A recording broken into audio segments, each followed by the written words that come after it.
예, 여러분, 안녕하십니까? 국제기구 행정론 3주차 2교시, 3교시 강의를 시작하도록 하겠습니다. 2020년 2학기입니다. 국제기구 행정론 3, 여러분, 국제기구의 필요성에 대해서 얘기를 하고 있는데요.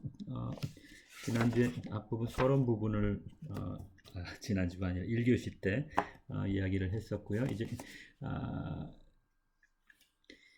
19세기 이후의 지구화와 관련해서부터 이야기를 시작할 텐데, 그러니까 주로 산업혁명이 일어나고 산업혁명과 자본주의가 같이 발달하면서 그리고 또 민족 국가 절대 왕조가 같이 맞물려서 유럽에서 발전하면서 이것들이 함께 어, 지구화를 서서히 촉진시키게 되었죠.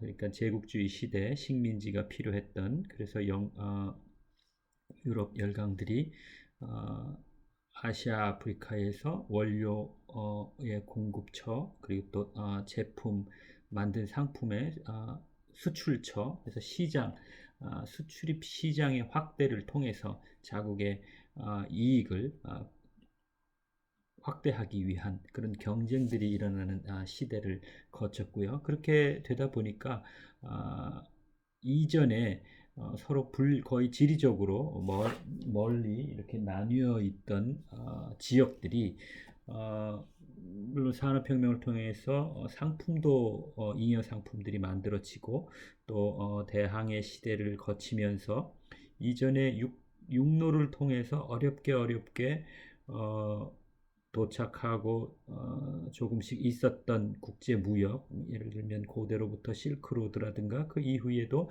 아라비아 상인들을 통한 해로를 통한 그런 무역들이 있었지만 산업혁명 이후에 그리고 또 지리적인 서양 사람들, 유럽인들 위주로 시각에서 본다면 지리상 발견, 대항해 시대를 통해서 어, 지역적인 거리가 좁아진 거죠. 공간적으로 상당히. 그래서 교통, 통신 발달이 결정적으로 지구촌이 지역적으로, 공간적으로 상당히 좁아지게 된 그러다 보니까 무역도 더 활발하게 되고 또 제국주의를 통해서 무역이 더 촉진되는 그런 현상이 일어났었죠. 그래서 19세기 이후를 기점으로 해서 지구화가 상당히 급속도로 진전됐다고 이제 뭐 그렇게 설명을 하고 있습니다. 그래서 19세기 이후에 지구화를 한 세 가지 차원에서 나누어서 우리 교재에서는 설명을 하고 있죠. 경제적인 측면, 그리고 정치적인 측면, 그리고 군사적인 측면까지 이렇게 했는데 뭐 서로 다 연관되어 있는 그런 내용들로 이해할 수가 있겠습니다.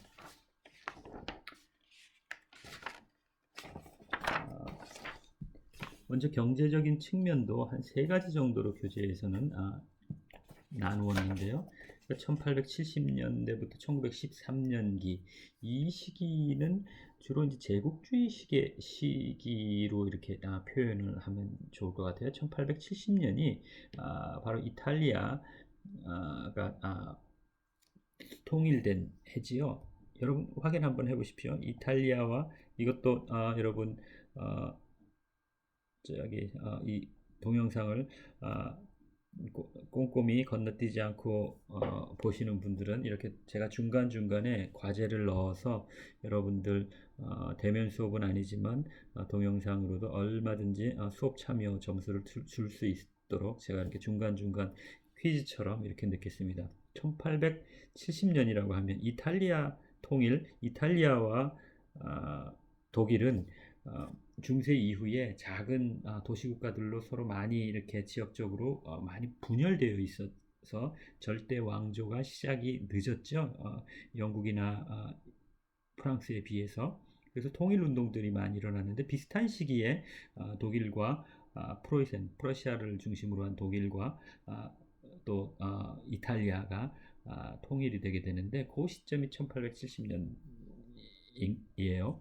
그래서 독일은 언제 통일이 됐는지, 이탈리아는 언제 통일이 됐는지, 그 통일 연도를 여러분이 도어 시스템의 Q&A에다가 올려주시면 먼저 올리신 분들 제가 확인해서 수업 참여 점수 크레딧을 메모했다가 여러분께 드리도록 그렇게 하겠습니다. 어쨌든 1870년대에서부터 1913년 그러니까 1차 세계대전이 일어나는 그 시점까지 해가지고 이 시기에는 제국주의 유럽의 선진 자본주의 국가들과 후발 자본주의 국가들이 산업 발전을 이루면서 자국이 생산한 상품들을 자국 내에서 소비하지 못하고 그죠? 잉여 상품들이 많이 나니까 그 상품들을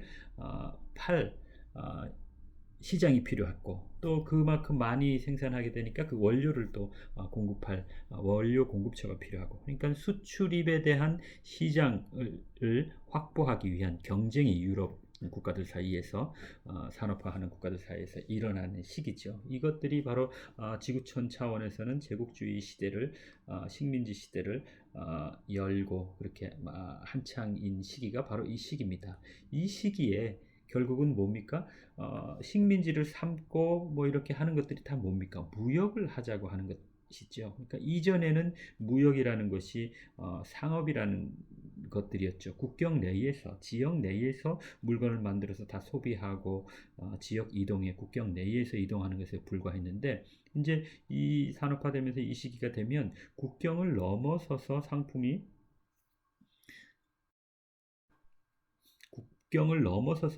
이동하게 되고 또 그런 것들을 국가가 이제 중앙 집권화된 절대 왕조들 산업화된 민족 국가들이 촉진하게 되죠. 그래서 이 시기에 무역을 통해서 상당히 지구화가 진전되는 그런 시기라고 할 수가 있고 또 이 시기의 대표적인 것은 서로 배타적으로 경쟁을 한 거죠. 식민지 경쟁을 하고 식민지 경쟁을 한다는 것은 그 식민지에서는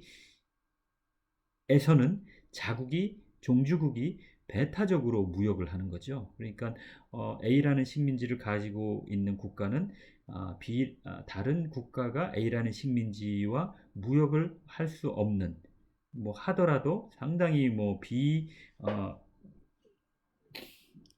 평등한 그런 월등한 그런 관계를 맺게 되는 거죠. 그게 결국은 식민지인 거죠. 그래서 그런 배타적인 식민지를 통한 경제권이라고 할까요? 유럽의 주요 종주국들 별로 이렇게 나뉘어서 그렇게 지구화가 진행되는 그런 시기라고 그렇게 보고 그리고 이제 2차 세계대전 이후에 지금까지 중에서 한 70년대까지를 나누는데 그 이제 70년대가 되면은 이제 미국 2차 세계대전 이후에 미국만이 유일하게 온전하게 남아 있었죠. 미국 이외의 국가들은 전승국이라 할지라도 경제가 완전히 다 피폐된 그런 상황이었기 때문에 미국 주도하에 새로운 국제 질서가 형성되고 전승국 또 패전국 할 것 없이 다 경제를 부흥시키고 복구하는 그런 작업을 하게 되는데 그런 과정에서 미국이 그 질서를 잡고 또 도와주고 또 뭐 그런 새로운 국제 질서가 짜이게 되죠. 그것이 이제 미국 중심으로 한 국제 질서가 미국의 강력한 리더십에 의해서 짜여지는 운영됐던 시기가 한 70년대 초까지 봅니다. 그럼 70년대 초에 무슨 일이 일어났느냐?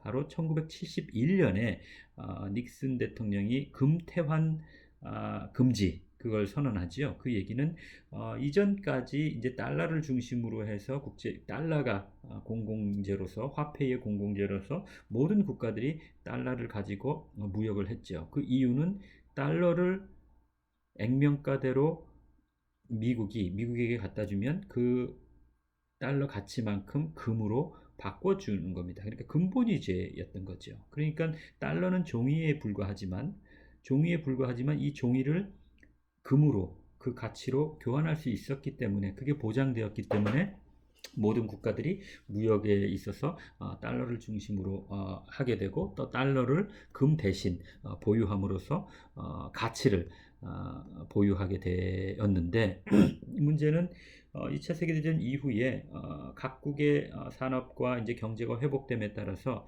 이 달러가 어떻게 되는 겁니까? 달러를 벌어들이겠죠. 각국이 이제 경제 회복을 하면서. 그러니까 미국 내에 달러가 부족하게 되죠. 그럼 달러가 부족하니까 미국은 다시 찍어야 되겠죠. 자기들이 사용할. 그러면 달러를 자연히 계속 수십 년 동안 2차 세계대전 이후에 2, 30년 동안 달러를 계속 찍어내게 됩니다. 그런데 그 과정에서 계속 미국 이외의 서구와 일본을 중심으로 해서 경제 회복한 선진국들이 무역 이득을 창출하면서 달러를 보유하게 됩니다. 그러니까 실질적으로 시중에 나와 있는 국제사회가 보유하고 있는 달러와 미국이 보유하고 있는 달러를 다 합친 가격만큼 미국이 금을 보유하고 있어야 되는데, 실질적으로는 현실적으로 미국이 보유하고 있는 달러보다 더 많은 미국이 보유하고 있는 금보다 더 많은 달러가 유통되게 된 것이죠. 이런 상황에서는 이제 더 이상 달러를 가지고 왔을 때 금으로 바꿔줄 수 없는 상황이 되어버리는 거죠. 그래서 이제는 더 이상 미국이 금으로 바꿔주지 않겠다. 달러를 가지고 와도. 그러니까 일방적으로 금태환 금지 선언을 합니다. 그러니까 어떻게 보면 좀 정말 일방적인 거죠.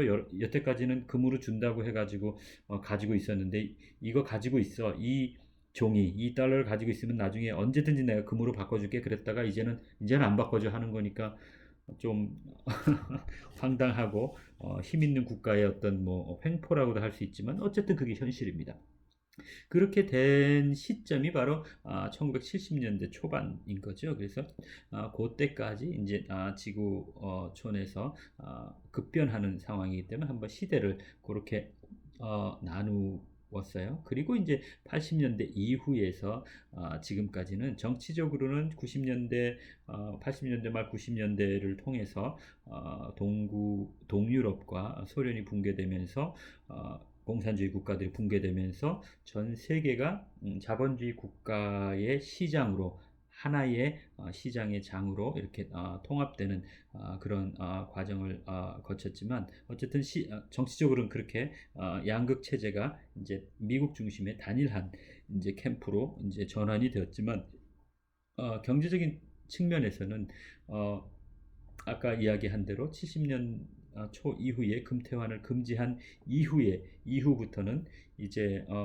각국이 각자 도생한다고 할까요? 미국에 의하지 아니하고, 그래서 자구책을 마련해야 되니까, 이제까지는 미국만 굳건히 서 있으면은 문제가 없었어요. 달러를 다 가지고 있었는데 그 달러를 미국에 갖다 주면 언제든지 금으로 실제 가치로 교환을 해주니까 미국만 있으면 문제가 없었는데, 이제 미국이 그 역할을 안 하겠다는 이야기니까 미국만 바라보고 있을 수 없는 상황이 발생한 거죠. 그래서 일본이나 유럽을 중심으로 해서 이제 미국을 대체할 수 있는, 그러니까 여태까지 미국이 혼자 주도했던 것을 국제사회가 협력해서, 그러니까 미국의 리더십에 의해서 국제사회가 경제가 운영이 되었다면, 이제는 미국이 아니더라도 국제사회가 함께 굴러갈 수 있는 어떤 그런 필요들, 또 그런 노력들을 하게 되었다는 것이죠. 그래서 미국 일국에 의존되었던 국제사회가 이제는 미국뿐만이 아니라 여전히 강대국이지만 미국 플러스 다양한 국가들의 어떤 역할도 중요하게 된 그래서 그 국가들 간의 그 협력의 결과로 다양한 국제 기구들, 국제 협력의 국제 거버넌스 레짐들이 중요한 의미로 이제 부상되게 되는 그런 시점이 이제 1980년대 이후 오늘날이라고 이렇게 생각을 하는 거죠. 그래서 경제적인 차원에서 지구화가 되어가는 과정에서 초기에 19세기 이후에 1차 세계대전까지의 어떤 제국주의 시대를 통한 결과로서 국제사회가 상당히 하나로 통합되어가는 지구화되어가는 그런 과정이 있었고, 그리고 2차 세계대전 이후에는 미국을 중심으로 해서 새로운 국제 질서가 형성되는 과정에서 또 상당히 또 그 지구화되는 과정이 있었고, 그리고 미국이 이제 혼자서 국제사회를 다 이렇게 서포트하고 짊어지고 가지 않겠다 하는 그런 선언인 거죠. 결국은 금태한 금지란 포기 선언이라는 것이. 그런 이후에는 이제 국제사회가 주요 국가들이 함께 국제 질서를 운영하고 또 이렇게 발전시켜 나가는 그런 시대가 열리게 되는 것이 이제 오늘날까지 이제 발전되어 왔는데, 그 과정에서 정보와 통신을 또 이제 교통 이런 기술들이 뭐 아주 급격하게 발전하면서 이런 또 지구화를 완전히 진짜 그야말로 지구화라고 할 수 있는 글로벌라이제이션을 촉진하고, 그런 것들을 통해서 더 국가들 간의 경제적인 상호 의존 하나로 뭉쳐지는 어떤 그런 현상을 볼 수가 있었습니다. 경제적인 차원에서. 정치적인 차원에서 이제 지구화에 대한 것을 또 이렇게 한번 설명을 하고 관찰을 해본다면, 이제는 아까 그런 시대에 그 산업혁명 이후에 식민지 시대를 거쳐서 2차 세계대전 이후에 이제 신생 국가들이 급격하게 늘어나는 거죠. 이전에는 물론 식민지 할 때도 국가가 있었지만 국제 관계에서 국제 사회에서 의미가 있는 역할을 하는 주체들은 아니었었거든요. 아시아, 아프리카의 국가들은 근대적 의미에서 민족 국가라는 그런 시각으로 설명도 하고 있지도 않지만, 결국은 현재 국제 사회는 국제 관계는 유럽의 국제 관계의 확대라고 이해를 하는 겁니다. 국제 관계라는 것이 이제 주권 국가들, 대등한 주권 국가들 간의 관계가 국제 관계잖아요. 그것이 오늘날의 국제 관계인데, 국제 사회인데, 이것은 유럽에서 시작한 유럽 국가들 사이에서의 국제 관계였던 것이죠. 이것이 유럽을 벗어나면은 그러한 대등한 관계의 주권 국가로서의 어떤 국제 관계라기보다는 어떤 강력한 어떤 국가의 정도의 차이는 있지만 종속된 불균등한 어떤 관계 속에서 이어져 왔던 역사이고, 무엇보다도 그것이 식민지로 다 전락하게 됨으로써 그 기존의 유럽 이외의 문명에서의 국제 관계는 유럽의 국제 관계로 식민지로서 편입되게 되는 것이죠. 그래서 우리가 이해할 때, 정치적으로 이해할 때 유럽의 국제 관계가 그러니까 주권 국가를 그러니까 동등한 물론 이론적으로 법적으로 그렇다는 것이죠. 실질적으로 현실적으로 옛날이나 지금이나 뭐 동서고금을 막론하고 모든 국가가 평등하지는 않습니다. 마치 모든 개인은 하나님 앞에 평등하다는 전제를 당위를 이야기하지만, 실질적으로 우리가 보면 모든 인간이 평등하지 않죠. 여러 가지로. 그죠? 뭐 이렇게 외모도 평등하지 않고, 그렇죠? 또 지적 능력도 평등하지 않고, 어떤 모든 면에서 사실은 인간이 똑같지 않은 것이죠. 그러나 그 가치에 있어서는 평등하게 우리가 당위를 부여하고 그걸 추구하는 그런 가치적인 차원인 거죠. 선언적인 차원인 거죠. 마찬가지로 국제사회에서 주권 국가가 평등하다고 하는 것은 실질적으로는 그 국력의 차이가 전부 다 다름에도 불구하고 그 주권 국가라는 그 가치, 자국 내에서의 모든 결정권은 외부의 영향을 배제한 채 스스로 한다는 그 가치의 평등, 그걸 얘기하는 겁니다. 그래서 이것을 오해하지 말아야 우리가 냉정하게 국익의 시각에서 국제사회를 관찰하고 또 이렇게 전망할 수가 있습니다. 어쨌거나 2차 세계대전 이후에 유럽의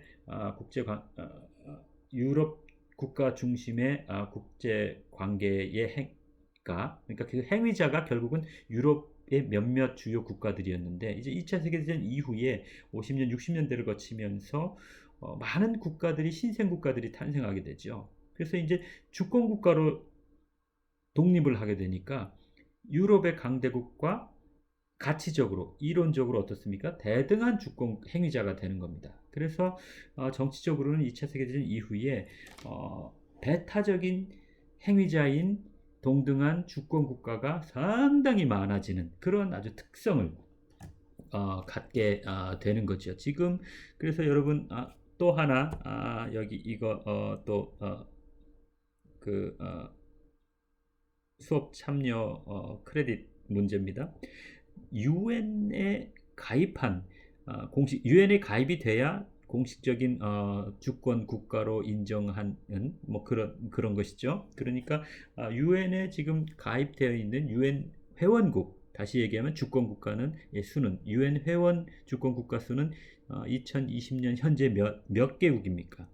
이게 조금씩 바뀌거든요. 회원국들이 늘어나니까 매년 늘어나는 건 아니지만 지금 몇 개 국가입니까? 몇 년 전에는 192개국이라는 얘기를 많이 했는데 지금 아마 그거보다 좀 더 많을 거예요. 여러분 한번 찾으셔서 그 소스를 출처를 밝히시면서 유엔 회원 국가가 2020년 현재 몇 개국이다 하고 도어 시스템에 Q&A에 올려주시면 여러분 또 그 확인하고 제가 크레딧을 여러분 드리도록 그렇게 하겠습니다. 이거 뭐 앞에 먼저 조사하고 나면 그 뒤에 분들은 그거 확인하고 올릴 수도 있으니까 제가 그렇다고 뭐 한 1등, 2등 먼저 올린 사람만 뭐 이렇게 하기는 그렇고 최소한 이 동영상 강의를 보고 한 사람이라고 유추해서 생각할 수 있는 정도. 그 정도면 아무래도 지금 이 동영상 강의가 월요일이잖아요. 그러니까 월요일 날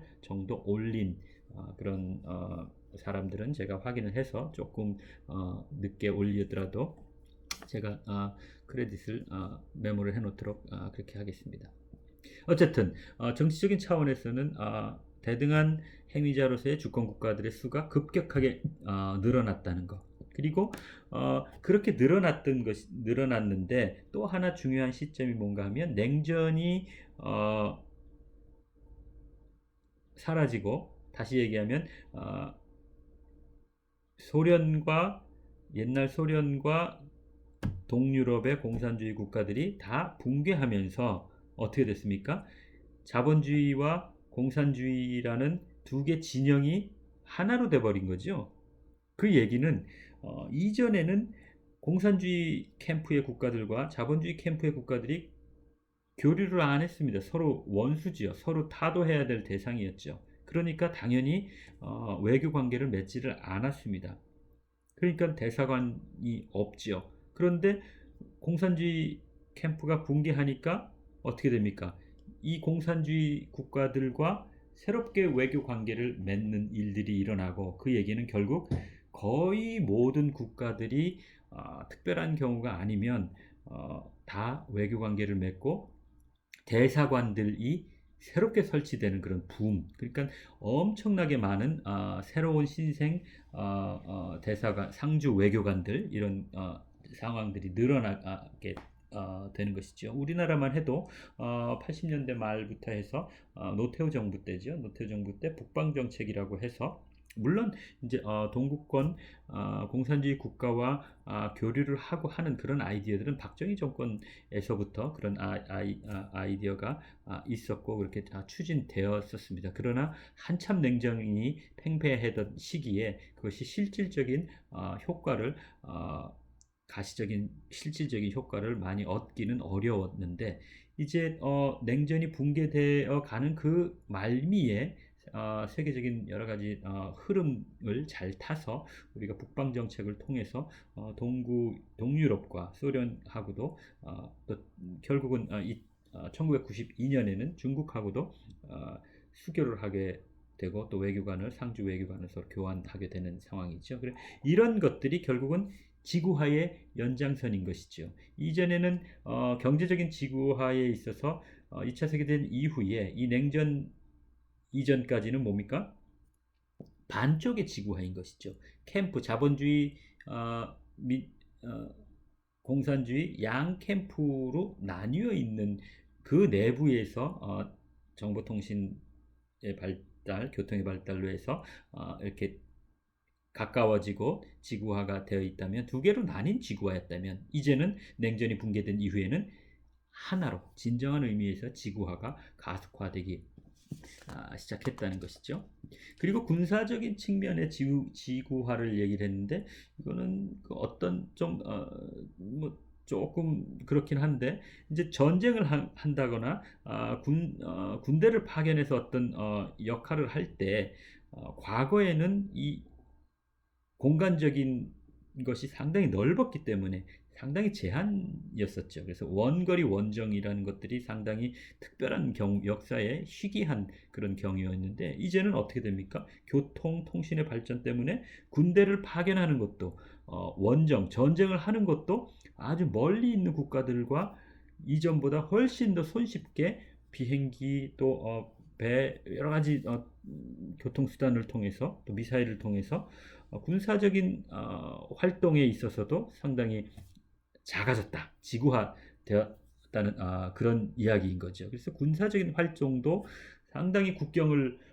넘어서 국경을 넘는다고 할 때는 결국 인접한 국가들끼리 전쟁을 하게 되는, 국경을 넘게 되는, 군사력에 있어서는 그런 경우가 대부분이었는데, 이제는 인접한 국가가 아니라 원거리 국가들 간에도 전쟁이 있는 거죠. 그 대표적인 것이 바로 쿠웨이트를 해방시키기 위해서 이라크가 쿠웨이트를 점령해 들어갔을 때, 미국을 위시한 서유럽 국제사회가 이라크를 쿠웨이트에서 쫓아냈죠. 이 전쟁을 그게 이제 이라크 전쟁인데, 국경을 맞이하지 않은 원거리 먼 지역에 있는 전쟁도 이렇게 손쉽게 하는 그런 상황. 그래서 군사적인 차원에서 지구화라고 할까요?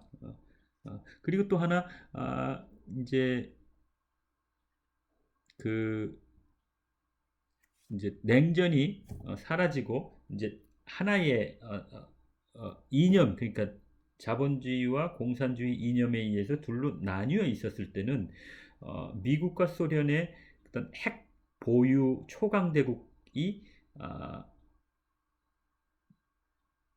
그 진영의 대장 노릇을 하고 있었죠. 그러니까 이 국가들이 허락을 하지 않으면 이 각각의 진영의 국가들이 전쟁을 하는 게 상당히 쉽지가 않았었습니다. 그러니까 완전히 격리되어 있기 때문에 양쪽 진영 내부에서는 당연히 위계가 있으니까 전쟁하기가 쉽지가 않았고, 또 다른 진영 간의 전쟁도 뭐 베트남 전쟁이나 한국 전쟁과 같이 아주 예외적으로 전쟁이 있기는 했지만, 그렇다 하더라도 이 소련과 미국이 직접적으로 부딪히는 것을 서로 피했기 때문에, 핵을 가지고 있으니까 모두가 파멸하는 것이라는 인식을 공유했기 때문에, 어떤 면에서는 전쟁이 상당히 억제되는, 통제될 수 있는, 미국과 소련에 의해서 통제될 수 있는 그런 시스템이었다면, 냉전이 붕괴되고 나서는 이제 이념으로부터 자유로운고,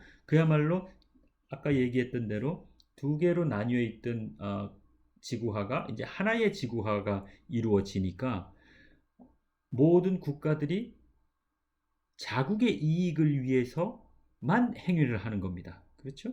자국의 이익을 위해서 행위를 한다는 얘기는 미국 이외의 자잘한 국가들이 이익이 충돌할 때 전쟁을 할 수가 있게 되는 겁니다.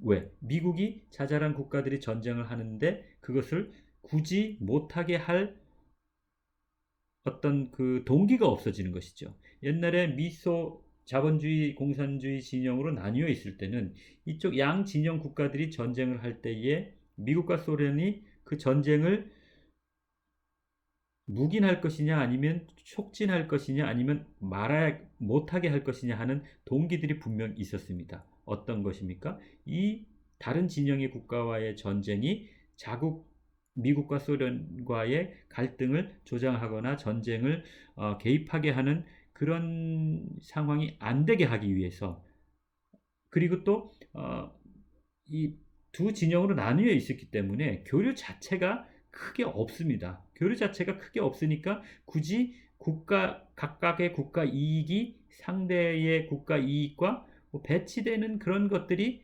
잘 없는 거죠. 다시 얘기하면 다른 동네, 이웃 동네를 다른 동네에서 서로 살고 있기 때문에 굳이 다른 동네에 사는 친구와 내가 어떤 이해관계가 상충될 만한 그런 기회들이 잘 없었던 거죠.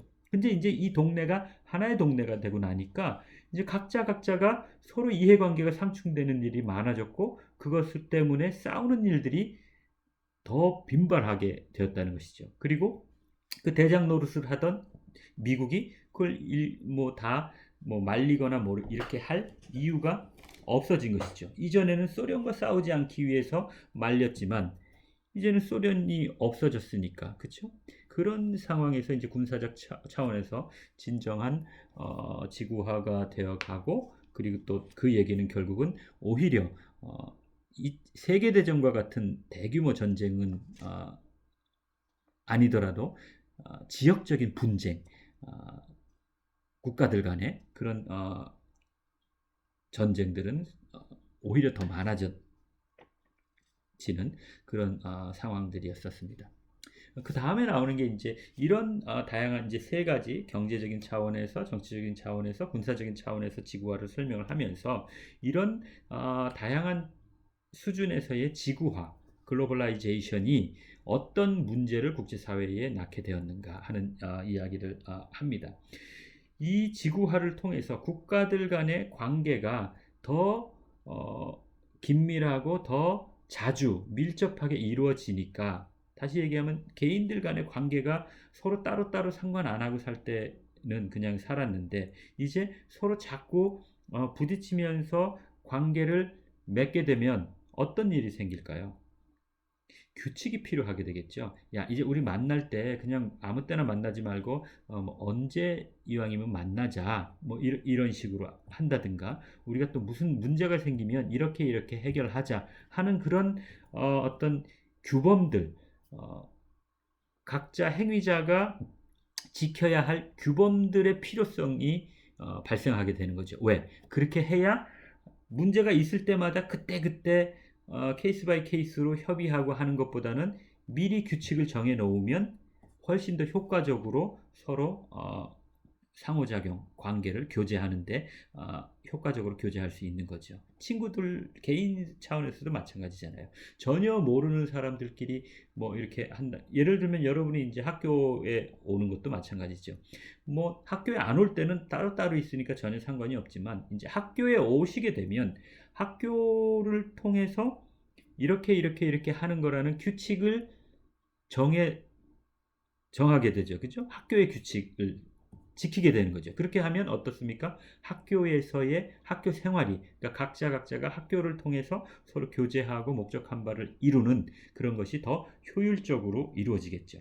이런 논리로 지구화가 돼서 각자 대등한 주권 국가로서의 행위자인 국가들 간의 접촉이 더 다양한 수준에서 밀접하게 이루어지다 보니까 어떤 규칙을 국제 규범, 공동의 이런 것들이 필요하게 된 거죠. 그것은 어떤 규칙, 행위의 규범뿐만이 아니라 어떤 물건을 만든다든가, 아니면 또 다양한 차원에서의 어떤 표준화가 필요하다는 것이죠. 그러니까 뭐이 동네에서 그게 이제 미터법이라든가 또 다양한 것들, 물론 미터법이나 이런 것들은 오래전에 만들어진 거지만, 뭐 예를 들면 여러분 뭐 TV를 그냥 본다고 생각하지만 사실은 TV 전파를 송출하는 방식이 여러 가지가 있었어요, 옛날에는. 그러다가 하나로 지금 표준화돼서 TV를 이렇게 어디서나 똑같이 다 TV만 있으면 볼 수 있는데, 예전에는 공산주의권에서 사용하는 TV 전파 방식하고 자본주의권에서 사용하는 TV 전파 방송이 달랐기 때문에 서로 TV 프로그램 자체가 시청할 수가 없었던 시대가 있었습니다. 남북한 간에도 마찬가지였고요. 그것은 왜 그런가? 공유되는 표준이 아니라 서로 다른 방식을 사용해서 그런 거거든요. 근데 이제는 서로 하나가 되었으니까, 지구화가 되다 보니까 이런 표준화가 필요한 것이죠. TV를 볼 때도. 그래서 지금은 TV를 뭐 어디서나 다 볼 수가 있을 겁니다. 그 얘기는 표준화된 전파를 방송국에서 송출하기 때문인 것이죠. 우리 GPA 같은 거, 여러분이 제일 최근에 이해하기는, GPA라는, 우리가 장소를 내비게이션 할 때 GPA를 통해서 하잖아요. 근데 이게, 이 방식이 무엇입니까? 사실은 미국 군사위성에서 사용하던, 군사적으로 필요하던 것들을 미국이 오픈해서 전 세계에 사용하도록 해서 지금 사용하는 거거든요. 그러니까 위치 추적하고 이런 좌표를 찍는 것들은 세계 모든 국가가 다 GPA를 사용하고 있습니다. 이 GPA를 사용하기 위해서는 복수의 위성을 지구 대기권에다가 이 궤도에 올려놓고, 복수의 위성을 통해서 좌표를 입체적으로 찍을 수 있어야 되는 거거든요. 그러니까 복수의 위성을, 통신 위성을 운영할 수 있는 능력이 있어야 되는 건데, 그 미국이 그런 어떤 표준을 제시하고, 또 그게 이제 공공재가 되는 거죠. 공공재로서. 근데 이게 모든 국가들이 다 이것을 사용하는데 편리하고, 자기는 굳이 미국처럼 거대한 비용과 관리의 어떤 그런 부담 없이 그 혜택만 쓰니까 국가들은 좋죠. 그런데 대신에 뭡니까? 미국의 통제 안에 들어오는 것이죠. 어떤 이유에서든지 미국이 GPA를 끊으면 뭐 문제가 생기는 것이죠. 그리고 또 미국에 의해서 이것들이 다 감시될 수가 있는 거죠. 언제든지 이것을 사용하는 거니까. 그래서 미국과 경쟁하고 다양한 또 이제 군사적으로, 그러니까 GPA를 이용한 군사 무기가 상당히 많잖아요. 그죠? 우리가 이제 뭐 토마호크라든가 이제 이런 탄도 미사일이 아닌 이런 미사일들은 GPA를 통해서 자기가 스스로 목적지에 도달할 수 있는 그런 시스템이거든요. 그러니까 GPA를 제공하지 않으면 그 미사일 자체가 의미가 없는 것이죠. 그러니까 예를 들어서 중국이 미사일을 쏘는데 GPA를 활용한 미사일을 쏜다 하면 미국이 그 GPA 그것을 끊지 않겠어요? 중국과. 그러면 그 자체가 나의 무기가 완전히 원천적으로 무의미하게 되는 것이죠. 그래서 중국은 최근에 독자적인 어떤 위치 그 시스템을 구축하고 있는 것으로 제가 확인을 했었는데, 여러분도 한번 살펴보시죠. 그래서 GPA가 아니라 어떤 국가들은 자기 독자적으로 그 어떤 내비게이션 시스템을 그 위치 시스템을 구축하려고 하는 국가들이 있습니다. 강대국들은. 그래서 유사시에 미국의 영향에서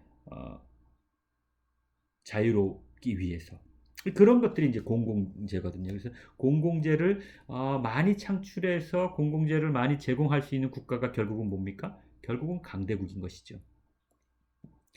미국이 그런 역할을 해오는 것이고, 그리고 또 그 공공재를 또 유지하는 게 또 비용이거든요. 그래서 미국이 지금 트럼프 행정부 들어와서 특히 자꾸 얘기하는 것이 무엇입니까? 동맹도 그렇고, 야, 미국 때문에 독일도 일본도 유럽도 일본도 한국도 미국 때문에 안보가 보장되면서 왜 니네는 이렇게 돈을 조금 내?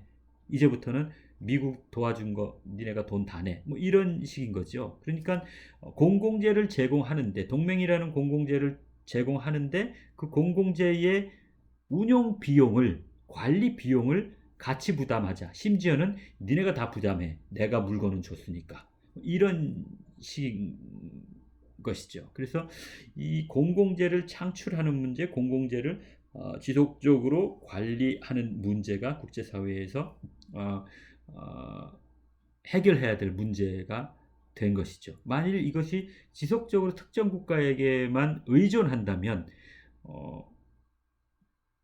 서로에게 안 좋은 것이죠. 미국은 자기 혼자서 이걸 관리해야 되니까 비용이 너무 많아서 안 좋은 것이고, 또 여타 국가들은 미국에 의해서 컨트롤 당하니까 좋지 않은 것이죠. 그래서 이게 특정 국가가 아니라 국제사회가 함께 운용을 할 수 있도록 그러니까 공공재를 창출하고 공공재를 관리할 수 있는 역할을 국제사회가 할 수 있어야 되지 않겠느냐 하는 필요들, 이런 것들이 바로 국제기구가 지구화되면서 점점 더 필요하게 되는 그런 동기가 되는 것이죠.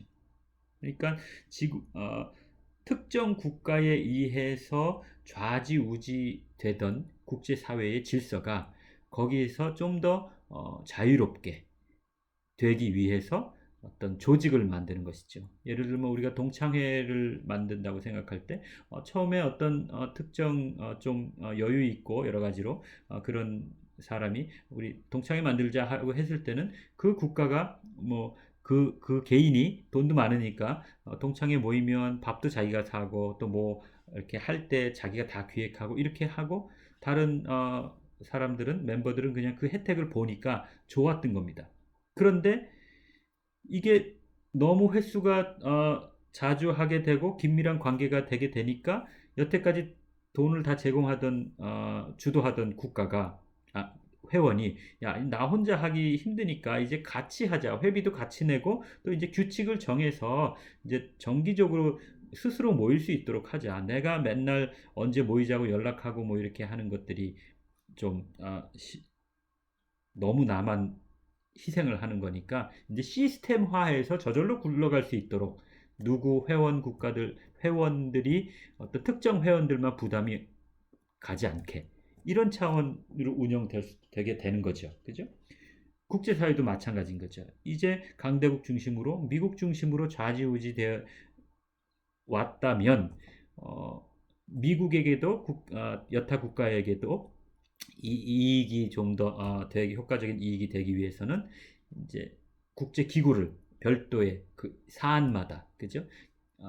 발족시켜서 그 국제 기구를 통해서 이런 공공재나 필요한 국제 사회에 해결해야 할 문제들이 해결될 수 있도록 할 필요를 느끼게 됐다는 것이죠. 그것이 이제 바로 국제 사회에서 국제 기구가 필요하게 된 원인이 되겠죠. 이렇게 이제 뭐 교재에서는 뭐 장황하게 이렇게 뭐 설명을 했지만 핵심은 그겁니다. 국제기구가 왜 발생하는가? 그죠? 국가들이 국가 이익을 각자의 이익을 최대화하기 위해서 서로 상호작용하는 국가들이 해결해야 할 공동의 문제를 가지게 될 때, 그죠? 각자가 그 공동의 문제도 혼자 해결할 수 있으면 뭐 상관이 없는데 혼자 해결하기 어려운 혹은 혼자 해결하는 것보다 함께 해결하면 더 효과적인 경제적인 그런 공유하는 해결해야 할 문제를 가지게 될 때 국제기구가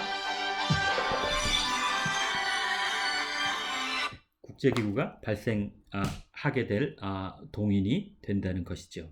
그리고 그렇다 하더라도 또 언제 어떤 특정 강대국이 특정 국가가 나서서 소위 총대를 매서 주도적인 역할을 할 때 국제기구가 출범하기가 쉽게 되는 것이죠. 물론 관리 운영되는 것도 그런 특정 주도하는 국가가 있을 때 가능하게 되는 것이죠. 이렇게 간단하게 개념을 규정할 수 있는 하고 그리고 이제 교재를 다시 한번 이제 19세기 이후에 지구화를 통한 국제기구의 필요성들을 한번 읽어보시면 이해하시는데 많이 도움이 될 겁니다. 그렇다면 이런 이제 뭐 지구화에 대해서 국제기구 필요성을 얘기를 했는데 이제 여기서 이제 그 다음 절에 얘기하는 것은 이제 여태까지는 그러면 어떻게 해결해 왔는가 이 지구화되고 또 이제 국제사회에서 해결해야 될 문제들이 발생했을 때 어떻게 해결해 왔는가 하는 거에 대한 거를 한번 생각해 보자는 차원입니다. 그러니까 한 3가지 정도 얘기를 하는데 외교적으로 해결해 왔었고 그리고 또 하나는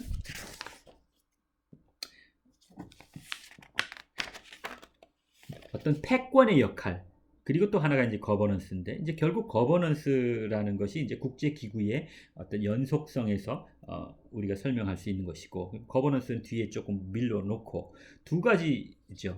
외교적으로 해결해 왔고, 그리고 또 하나는 패권에 의해서 해결해 왔고. 이것은 뭐 좀 어려운 얘기 같지만 결국은 외교적으로 해결해 왔다는 것이 뭡니까? 국가와 국가가 해결해야 될 문제가 있으면 어땠다는 겁니까? 그냥 서로 협의해서 해결했다는 겁니다. 외교라는 것이 국가와 국가니까, 그죠? 주권 국가와 주권 국가가 공식적으로 관계를 하는 것이 외교잖아요. 그러니까 외교적으로 해결했다는 것은 주권 국가와 주권 국가가 해결했다는 것입니다. 그게 양자 간의 외교든 다자 간의 외교든 외교를 통해서 해결을 했다는 것이죠. 그러니까 여기서 주요 행위자는 뭐가 중심이 되는 겁니까? 주권 국가가 중심 핵심이 되어서 해결해 왔다는 것이죠. 그리고 또 하나 패권에 의해서 해결했다는 것은 이제 미국과 같이 어떤 국제사회의 주도 국가인 것이죠. 그죠? 우리 동창회를 만들었는데 이 동창회를 운영돼 가는데 외교적으로 해결했다는 것은 동창회의 멤버가 각자가 야, 동창회 우리 이렇게 할 때 이렇게 하자 그때 이렇게 해결했다면, 이제는 패권에 의해서 해결한 것은 주도하는 어떤 부자나 어떤 열정을 가진 우리 동창이 내가 다 할게 하고, 니네들은 내가 연락하면 그냥 오기만 해. 내가 저기 밥도 내가 사고 뭐 내가 다 프로그램도 내가 만들게 하고, 그런 주도적인 역할을 하는 국가가에 의해서 국제사회가 국제사회에서 해결할 문제를 주로 해결해 왔다는 것이죠. 2차 세계대전 이후에 세계적인 경제를 세계적으로 피폐한 경제를 재건하고, 또 빈곤의 문제라든가 다양한 문제들을 해결해야 할 것들이 바로 이 미국을 중심으로 한, 실질적으로 미국이었죠. 능력이 미국밖에 없었으니까. 원조를 한다거나 어떤 경제 재건을 한다거나, 이것이 바로 미국 패권에 의해서 국제사회에 해결할 문제들이 해결돼 왔던 것이죠. 그리고 또 무역을 하는 데 있어서 뭐 해적이 난무해서 상선들이 왔다 갔다 하기 위험이 있었을 때 미국의 군대가 그 무역 바다를 경찰 노릇을 함으로 해서 무역이 잘 이루어질 수 있도록 하는 것. 그 국제사회의 중요한 해결해야 될 문제인데 미국의 패권에 의해서 그게 해결되어 왔다는 것이죠. 그런데 이제 세 번째, 이제 바로 이제 거버넌스에 의한 이 국제사회의 문제 해결 방법이 얘기하는 것이죠. 거버넌스라는 것은 어떤 규범들, 어떤 다자의 행위자들이 이제 해결하는 어떤 양식 같은 것들을 얘기하는데, 소위 어떤 미국에 의해서 일방적으로 문제가 해결된 것도 아니고, 또 각자 관련된 국가들이 서로 상호 어떤 외교 관계에 의해서 해결한 것도 아니고, 그죠? 그 문제는 이런 문제로 해결하자 하는 어떤 국제기구, 그죠? 제3자, 그러니까 국가를 중심으로 한 외교에 의한 것도 아니고, 강대국의 패권 국가에 의한 일방적인 해결도 아니고, 제3의 어떤 주체에 의해서, 그 제3의 주체라는 것이 바로 거버넌스라는 것입니다. 이 거버넌스라는 것을 구축하는 네트워크 같은 거니까, 그죠? 공감대 같은 거니까, 어떤 국제 규범과 같은 거니까, 이런 것들이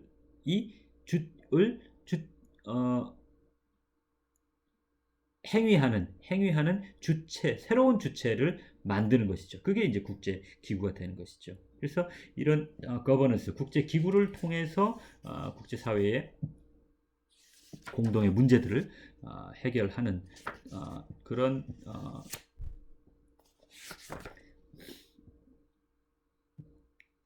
상황들이 이제 역사적으로 지금까지 이루어졌다는 것이고, 이제 마지막으로 이제 나오는 것이 이제 국제 기구의 두 얼굴이라고 했는데, 자, 국제 기구가 그러면 이 거버넌스를 통해서 이제 특정 국가, 패권 국가도 아니고 각자 국가도 아니라 독립적인 어떤 행위의 주체로서의 국제 기구가, 새로운 주체가 이제 생겨나게 됐는데, 그럼 이 국제 기구에 두 가지 이제 상반되는 어떤 특성들이라 그럴까요? 그것을 이제 얘기하는 겁니다. 긍정적인 것, 부정적인 걸 얘기를 하는 건데, 먼저 긍정적인 차원에서 얘기를 한다면, 이제 특정 어떤 해결해야 될 공통의 문제를 해결하기 위해서 주권 국가들이 이제 일부의 주권을 양도하고 그 국제기구가 행위할 수 있도록 서포트를 하는 것이죠. 그러니까 어떤 이 국제기구를 통해서 더 효과적으로 국제적 공동의 사안들을 해결하고 그럴 기가 쉬워진 것이고, 또 외교나 기타 국가들이 직접 해결하는 것보다 시간과 뭐 여러 가지 차원에서 비용 차원에서 효과적으로 행할 수 있는 그런 긍정적인 측면이 있는가 하면, 부정적인 측면은 이 국제기구가 독자적으로 어떤 행위자가 되었을 때 주권 국가들, 회원 국가들과의 관계에서 항상 좋은 관계가 아니라 회원들의 이익을 침해하게 되는 그런 상황들, 혹은 회원국 간의 갈등을 조절하지 못하고 어떤 특정 회원국을 더 유리하게 하는 그런 상황들이 발생할 때, 그럴 수가 있겠죠. 관계 속에서 나오는 거니까. 그럴 때는 오히려 주권국가와 주권국가, 회원들 간의 갈등을 야기하는 역할을 하게 되는 것이죠. 그러니까 본래 주권 국가들이 더 효과적으로 협력하고 문제 해결하기 위해서 태어난 국제기구가 오히려 이 국가들을 갈등을 야기하게 된다면 상당히 문제가 있겠죠.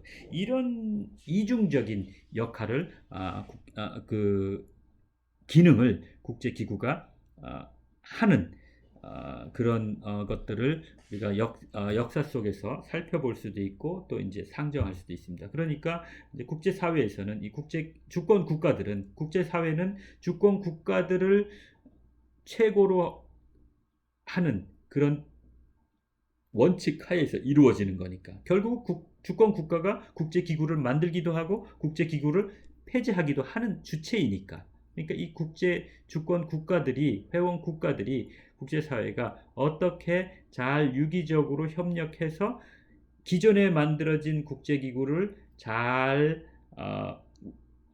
기능할 수 있도록 하느냐 하는 문제는 결국은 주권 국가의 몫으로 돌아오는 것인 것이죠. 그래서 국제기구 행정론을 하면서, 국제기구 얘기를 하면서, 국제기구가 국제사회의 발전을 위해서 각 주권 국가들의 이익을 위해서 상당히 순기능을 함에도 불구하고, 그것이 그 순기능을 하게 하기 위해서는 국제기구 스스로 돌아가는 것이 아니라 뭡니까? 주권 국가들이, 그 국제기구에 참여하고 있는 국가들이 어떻게 하느냐에 따라서 결정되는, 그러니까 국제기구가 독립 변수로서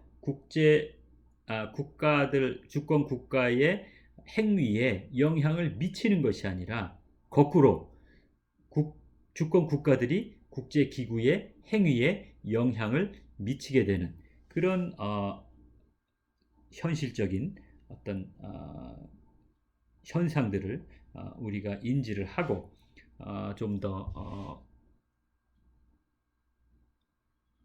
고민을 더 긍정적인 역할을 국제사회에서 국제기구들이 할 수 있는 방안들을 강구하고 또 그렇게 해야 되겠죠. 수학 문제처럼 뭐 답을 딱 풀어가지고 이제는 이렇게 되는 게 아니라 계속 그런 노력을 자전거 타듯이 계속 페달을 밟으면서 해가는 과정이니까 그런 부분들을 우리가 유념을 하면 되겠습니다. 이 정도 하면은 이제 1장을 다시 한번 여러분 천천히 읽어보시면 내용들이 이제 크게 어려운 내용들은 아니고요. 이제 2장을 이제 요약하시고 4주차 이제 다음 주 할 텐데, 그러니까 요번 수요일이 수요일이죠. 수요일이 이제 4주차 1교시니까 4주차 2장까지 해서 이제 정리를 하시고 한번 천천히 읽어보시면 될 것 같습니다. 질문이나 기타 이 수업과 관련된 그런 문의사항들은 도어의 Q&A 그 방에서 해주시면 다른 학생들도 함께 공유하면서 수업에 도움이 될 수 있을 것 같아요. 네, 여러분 수고하셨습니다. 여기까지 하겠습니다. 감사합니다.